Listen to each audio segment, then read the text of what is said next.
Mikel Arteta took a huge gamble when he fielded an unfit Bukayo Saka against Manchester City.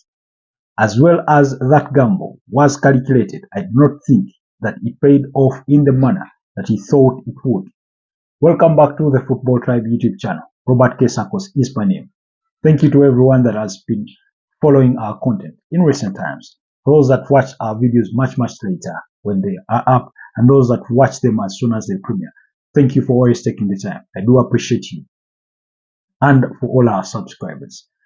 Well, welcome back from that Super Sunday Premier League action that saw a goalless draw between Manchester City and Arsenal, while Liverpool beat up against Brighton by 2-1.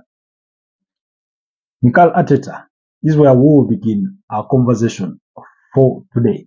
He did take a gamble in fielding Bukayo Saka, who did look unfit. It looked like he had not rested for 2 weeks, albeit it was through injury during the course of that international break that saw him withdraw from the England Cup. Personally, I thought in the moments when he got the ball, he looked a bit slow-paced.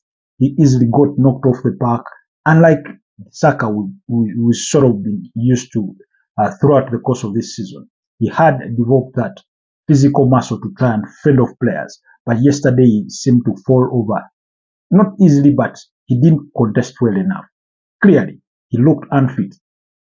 He didn't have the pace, despite the fact that Arsenal barely had much of the ball.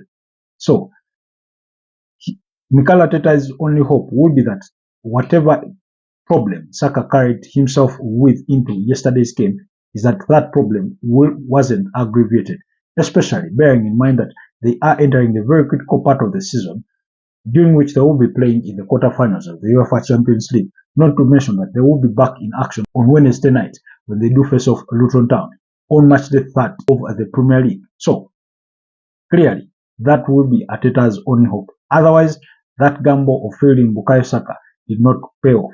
Perhaps one would have thought it would have been better to start off with Leandro Trossard and Gabriel Jesus in that sort of change. But then also on the other side, you do sympathize with him, or you try to understand the decision that he sort of made.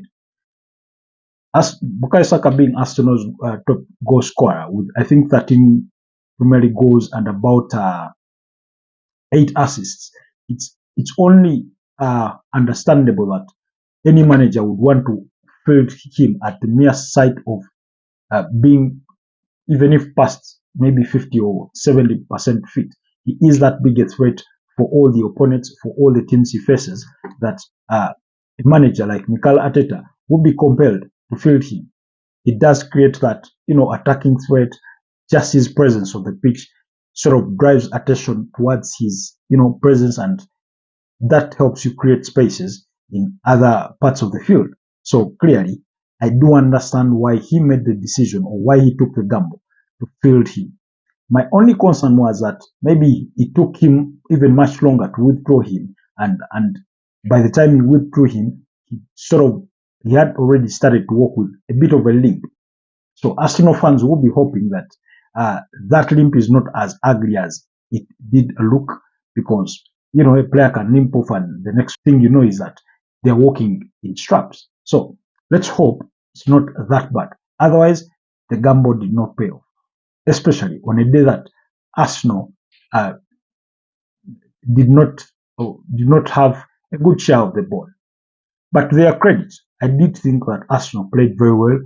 They went to the Etihad Stadium, well knowing that they've not won there since January 2015, that they've not picked a point from there since 2016 in that 2-2 draw. So clearly the odds didn't seem in their favor as far as visiting the Etihad Stadium goes. And the game itself ending goalless is also another testament to how far they've sort of developed as a team. Yesterday, it did feel like physically they were in the game. They did not let themselves get knocked off the park. When it came to the physical duels, they managed to soak up the pressure when Manchester City was having majority of the possession of up to 70% or even 75% in some moments of the game. They managed to soak all that in, defended their backline with their lives. And so clearly, if we are to assume that it is the strategy with which Mikel Arteta came into the game, then it clearly worked. Personally, I do not think it was really the strategy. I would think that he wanted his team to have a bigger share of the ball than they actually had. But once that didn't work out, they sort of adapted to that defensive shape and denied Manchester City spaces in the final third to see them create any chances.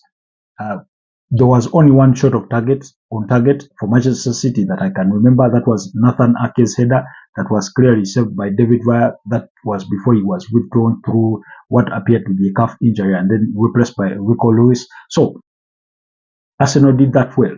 And then a brilliant William Saliba and an exceptional Gabriel Magalhaes gave Haaland no chance. He had no sniff at the Arsenal goal. And even that opportunity that he sort of had, I think in the second half, when he ran through at the back post, he missed that. He just missed the ball. And so clearly, they kept him on his toes. Physically, they bullied him. They managed to contain him. Phil Foden was reduced to a pedestrian in the game and he was quickly withdrawn. Kevin De Bruyne wasn't as shiny as I've been accustomed to him when he's facing on the Arsenal side. If you were to ask me, the star player for Manchester City was Bernardo Silva. He looked like a constant threat every time he came at that Arsenal side. And then Joshko Gvardiol on the other wing attacking Bukayo Saka and Ben White. He did float in quite a couple of balls and did there's a time he dribbled past Bukayo Saka and literally sending him to the garden. So those were some of the outstanding performances on the Manchester City side, in my view. Of course, Arsenal managed to neutralize the threat of Jeremy Doku when he came on. Jack Grealish did have quite a couple of moments. He did look a bit sharp, but again, Arsenal defended so well that they could not let him find a way through. And then on the Arsenal part, beyond Gabriel Magalhaes and William Saliba, David Raya did look a bit shaky at start. His ball distribution wasn't as good as we've been accustomed to. Declan Rice, when his legs off in that midfield, I thought he was quite brilliant, especially bearing in mind that Arsenal were not having a good share of the ball. Jorginho, even in the absence of that ball, we all know him for being good with the ball distribution and all. He managed to sort of stay in the game, even when he was replaced with Thomas Partey. Thomas Partey, who clearly looked like he wasn't sharp. Obviously, he's been out for 3 or almost 4 months without playing good football, so he looked outpaced. He didn't look sharp, but that's clearly understandable. But overall, in a game like Manchester City at the Etihad, you thought he did the bare minimum to help Arsenal stay in the game. But I think very quickly, Arsenal will want, and perhaps himself, Thomas Partey, will want to gain that much sharpness as quickly as possible, because Arsenal games are going to come really thick and fast, especially in the month of April, given that they are still in the UEFA Champions League and there's still a whole lot of up to 9 games left to play. Like I did say in midweek, we are going to enter into match day 30. I'll be letting you know what that fixture lineup looks like. But overall, I thought it was a good game. Like the expectation was during our preview, was that these teams were to cancel out each other. My thought was that it would be a 1-1 draw, but it was just a goalless draw. And for the first time in 57 games, Arsenal became the first team to stop Manchester City from scoring a goal at the Etihad Stadium. So clearly, that's something to be applauded. Whereas Arsenal were not satisfied walking away with the point, because it would have served them better in their title pursuit had they won this game. But I think they will go with their heads held high and sort of a bit happy that they managed to secure a point, that they managed to avoid defeat, and they managed to keep a clean sheet against the Manchester City team that they sort of suffocated and denied them spaces in the final third. It's not very common that you see a team suffocate Manchester City and, deny them chances the way Arsenal did, more or less the way they did actually in the first leg. Also, they limited Manchester City's chances and eventually went on the other side and won it by a goal to nil. As far as Arsenal chances go, later on in the game, there was that Leandro Trossard chance, and you could see Mikel Arteta furious on the bench when he thought that Leandro Trossard's decision making in that moment was quite poor. He should have laid the ball off perhaps for Gabriel Martinelli to meet, but he just took that extra touch and dragged the ball a bit wider, and by the time he took the shot, it just didn't pay off. And then, of course, in the first half, Arsenal had, a couple of chances here and there through Gabriel Jesus, but he was unable to convert. When you look on the Manchester City side, again, they attempted to shoot from distance through Mateo Kovacic. That ball was wide off the mark, and basically that was it for the context of the game. But I did think, in terms of what the fixture meant, in terms of the pursuit for the Premier League title, both sides were disappointed that they didn't win. But then both sides will be thinking that at least they managed to, avoid defeat, especially bearing in mind that, Liverpool had already won, so either party wanted to win, but it was even more important for them to avoid defeat. So that was the game. Do let me know what your thoughts were on that, big match between Arsenal and Manchester City on Super Sunday that ended in a goalless draw. Moving away from that, like I did say earlier on, Liverpool had beaten up against Brighton and Hove Albion by 2-1. Danny Welbeck finding the back of the net for Brighton very early on in the game, and then Luis Diaz found the equalizer before Mohamed Salah did score to make it 2-1. Liverpool missed quite a number of chances, especially Mohamed Salah. He didn't look sharp on the day in terms of being in front of goal. He did waste a lot of chances for the caliber of forward player that we've been accustomed to. Liverpool could have scored more goals, but it just wasn't meant to be in terms of the scoreline. But all what will matter for Jurgen Klopp and his side are the 3 points that saw them reclaim the top spot on the Premier League summit.